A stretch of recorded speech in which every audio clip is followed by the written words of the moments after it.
All right, this is going to be assignment 3 for aerodynamics, modeling flow through a wind tunnel. So first, I'm going to go over the geometry. As a heads up, everything in this video has been completed already, just to avoid any unnecessary length of the video.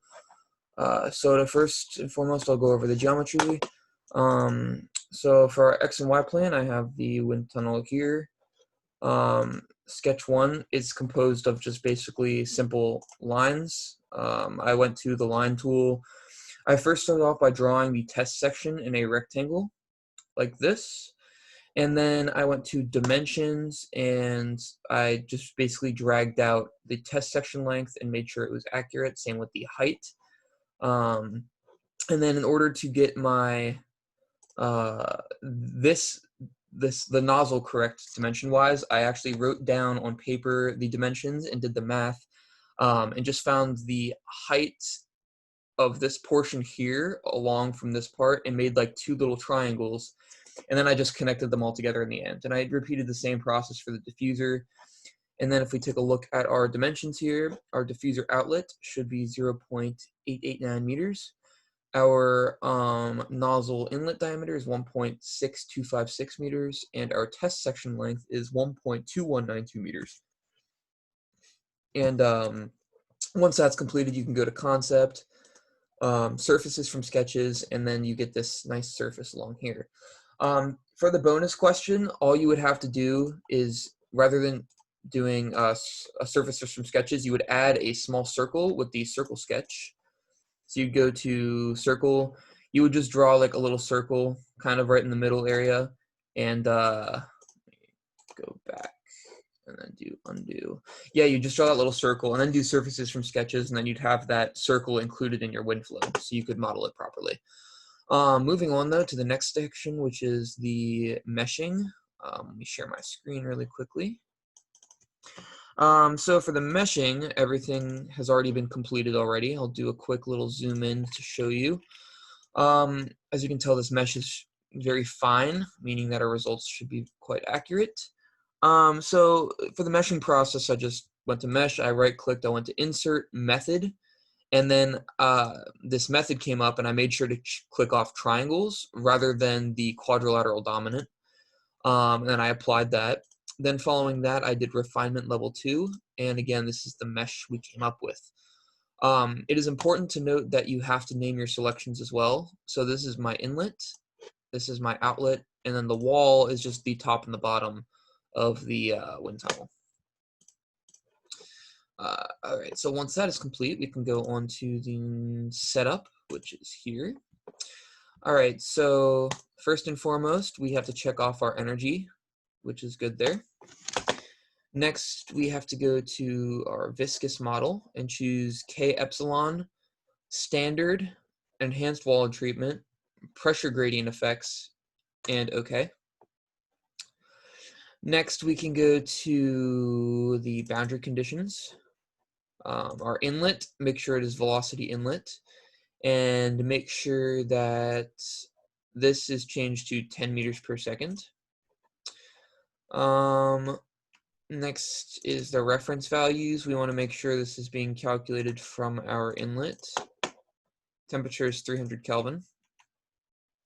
You can go to initialization, hybrid initialization, and then initialize. Following that, you can just run the calculation and you can get your results. I did 500 iterations. Some models may require more. Once that is complete, we can actually get our graphics. So with our contours, I have some contours laid out already. Here is the static pressure contour right here. These results will be more visible in my report. This is just kind of like a quick overview. This is the dynamic pressure, total pressure, velocity, and temperature. And temperature is going to be constant, which is why we see that entirely blue area there. Now for our plots, let me go down to here. First, the static pressure plot. Right there. Next, our dynamic pressure plot. right here, our total pressure plot right here, the velocity plot. This is a little bit messed up because actually we should include that. And we see our variation of velocity as we go into the nozzle. We have that increase, and then as we hit the test section, we kind of stabilize, and then the diffuser decreases our velocity again. So that's what we're looking for. And our temperature plot is just going to stay constant, which is expected. So now moving on to the results section. Where are we at here? All right. Let me go to 3D viewer. I'm going to take off that. Let me see what this chart is. Take off that. Actually,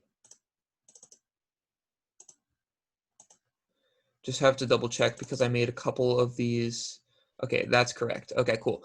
So first, I'm gonna very quickly go over the contours, just like a more defined contour. So this is the velocity contour. I did plot my center line right here, this yellow line along the middle of the test section. Here is the pressure contour. And then going to our charts now, this is the velocity chart plotted with the x-axis. So, you know, as we go from the nozzle to the diffuser, it kind of does this parabolic shape here, which is expected because, again, that velocity is going to increase as we go up through the test section. Excuse me. And then going to the pressure chart, which should be the opposite to our velocity. As we go through, our velocity decreases as our maximum velocity is there, and then it goes back up as we diffuse. And then our temperature plot, again, is just constant. So, yeah, that will conclude the Assignment 3 project. All the plots and everything are shown and will be shown in the report, which will be submitted today. So thank you for watching.